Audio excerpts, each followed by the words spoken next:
आज का अपना बिंदु उच्चारण के आधार पर स्वरों का विभाजन। यानी स्वरों का जब उच्चारण करते हैं तो उच्चारण मुख से हो रहा है या मुख तथा नासिका दोनों से हो रहा है। इस आधार पर स्वरों का विभाजन दो रूपों में किया गया है। कितने रूपों में किया गया है? दो रूपों में। एक निरनुनासिक, दूसरा अनुनासिक। निरनुनासिक, निरनुनासिक शब्द को जानते हैं। इसका खंडन करने पर निर अनु उपसर्गों के विधान के साथ नासिक मूल शब्द का प्रयोग हुआ है। अर्थात नासिक शब्द के साथ निर तथा अनु उपसर्ग का प्रयोग हुआ है। तो इससे एक प्रश्न बन गया कि निरनुनासिक में कौन कौन से उपसर्ग है? निर तथा अनु उपसर्ग है। निरनुनासिक उसे कहा जाता है जिन स्वरों का उच्चारण नासिका को छोड़कर मात्र मुख के द्वारा होता है, उन्हें क्या कहा जाता है? निरनुनासिक स्वर कहा जाता है।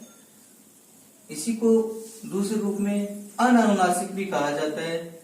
इसका खंडन करते हैं अन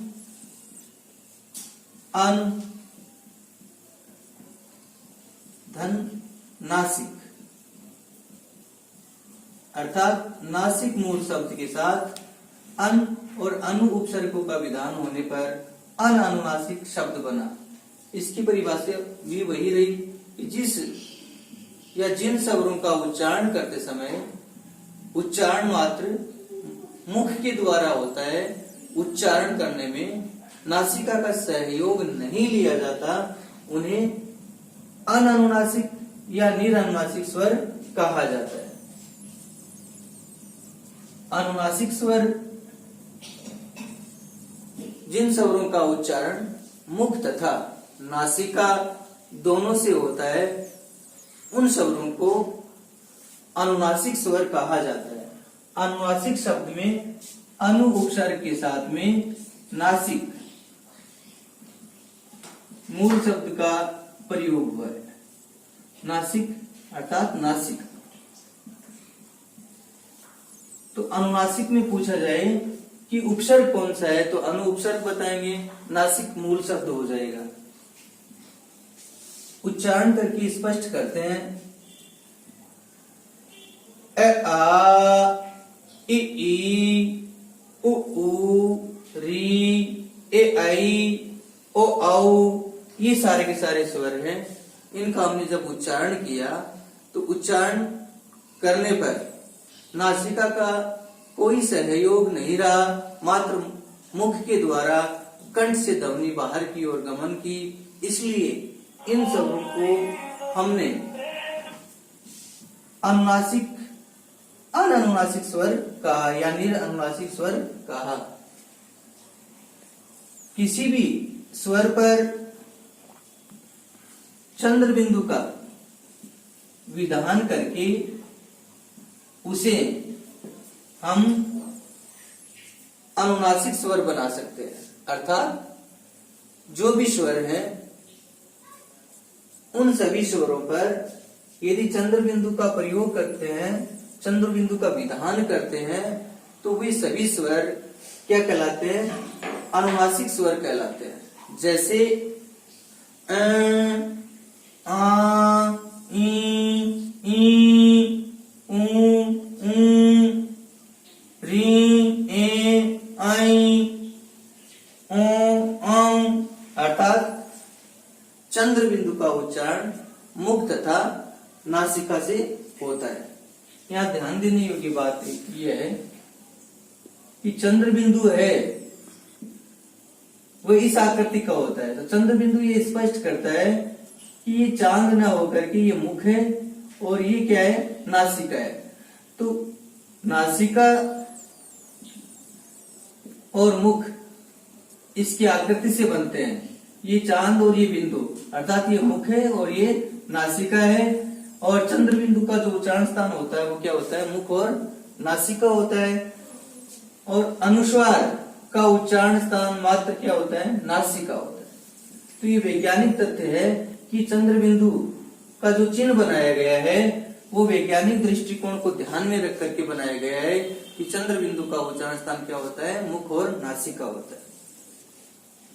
ध्यान देने की बात यह है कि मात्रिक स्वर पर चंद्र बिंदु को अनुस्वार के रूप में व्यक्त किया जाता है।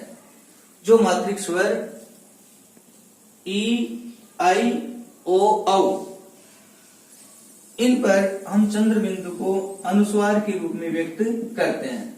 इनको मात्रिक स्वर इस रूप में कहा गया है कि इन स्वरों पर है ना मात्रा का प्रयोग किया गया है, और मात्रा का प्रयोग होने के कारण इनको चंद्र बिंदु जो है उसको अनुस्वार के रूप में इन पर व्यक्त करते हैं। ये जो प्रश्न है वो प्रतियोगी परीक्षा में पूछे हुए हैं।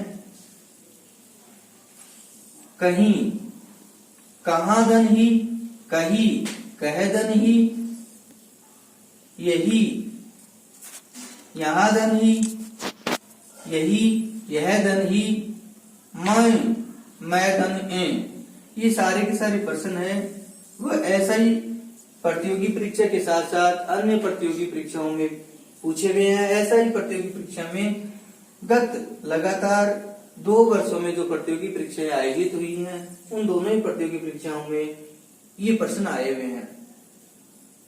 अब यहाँ इनको जानते हैं कि जो मात्रिक स्वर है और दीर्घ स्वर है उस पर चंद्र बिंदु का प्रयोग किस रूप में करते हैं, और इनमें जो युग्म शब्द का प्रश्न बनता है वो किस रूप में बनता है।